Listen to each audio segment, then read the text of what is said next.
Hello there, only One Kenobi here, only one. And this is going to be a quick shot because I've already reviewed this once before when I first received it, and I think I was racing to get the first one on the internet or something like that, but I don't know if that happened or not, but still, I reviewed it a while ago. It is 254 even, yeah, the Stormtrooper commander from the Force Unleashed, and it just gives me another excuse to talk about my man, Starkiller here, which, recently they revealed what the card back is going to be for his return.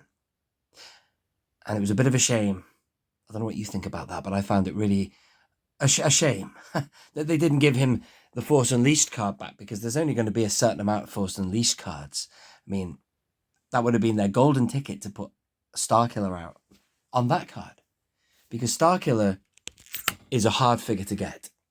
I picked this one up here from, actually somebody gave me that. Very lovely person gifted me that. I think it was 1970s Star Wars guy, Michael Lavero. I believe it was you, but I bought one for £4. Would you believe it? From the Black Series. £4 in this country. And then he in himself rocketed the original Starkiller. I can't believe I'm talking about Starkiller. I'm supposed to be talking about this guy. The original Starkiller was really expensive in the original VC 1.0, and so he's a great figure to have loose, and you can obviously make two variations of him. This isn't my favorite variation. This is number 2, but I quite like the way he looks like that. It gives you that TIE Fighter pilot look, industrial kind of Imperial worker. The other one's great with the armor, but still, they announced they're bringing him back, but they should have put him on this card back here. It's quite nice. It's grown on me, that. I used to be a traditionalist and only like to see vintage collection card backs with, the original fonts or whatever, not necessarily logos from the properties, if that makes sense, or the actual shows they're from. I was quite happy with Expanded Universe stuff being, if I can find it, it's quite empty, the shelves behind me, I need to put everything back, but see her, Dr. Aphra, they put her on a neutral Star Wars card, and you can't beat that, Chase. I was hoping they were going to do everything like that. Guys like this, guys like Starkiller. Just otherwise, you're going to get too much of a miscellaneous kind of una mezcla.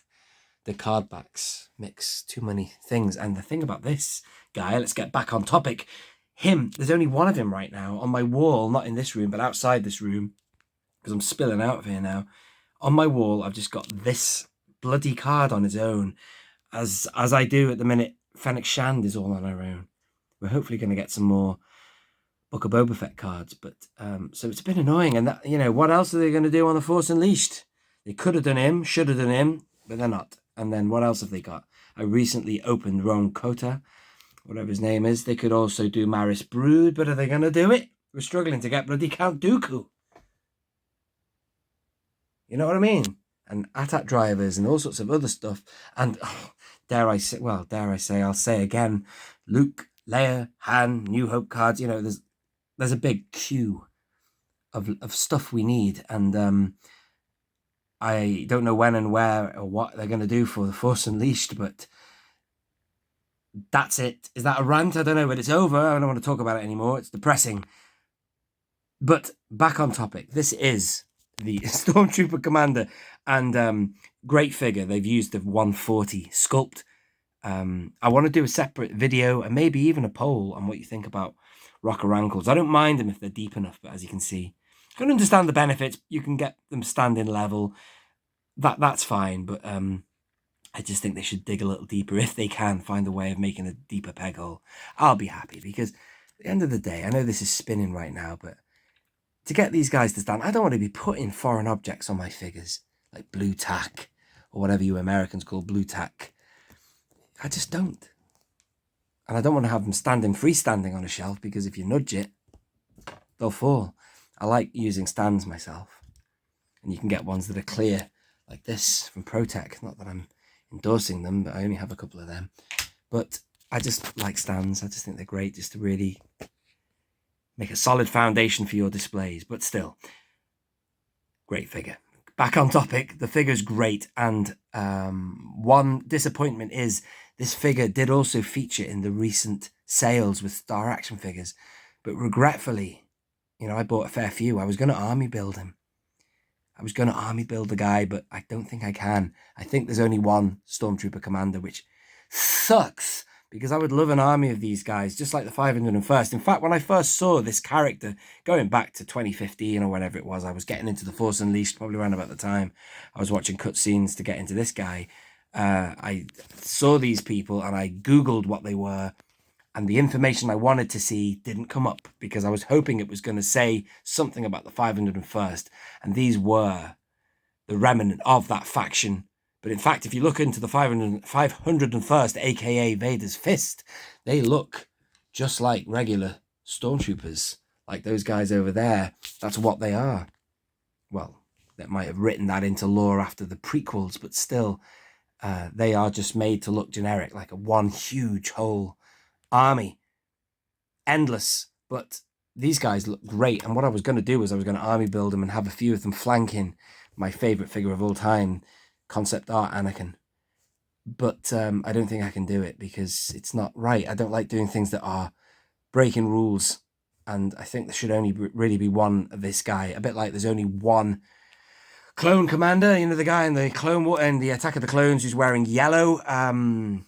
But I'd like to think there was more than one in a group running around. But I quite like the look of him. Just as a general thought now to wrap this up, I do love the look of him, as I say. I love the 501st.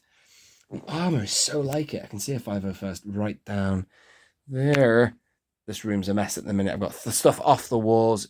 In the process of sorting things out, I did some maintenance on the windows behind these because that blocks off the light from outside if you're new to the channel.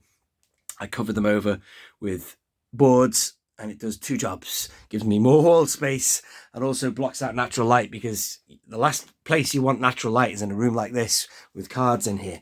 But, oh God, he's come off the stand. Let me just put him back on.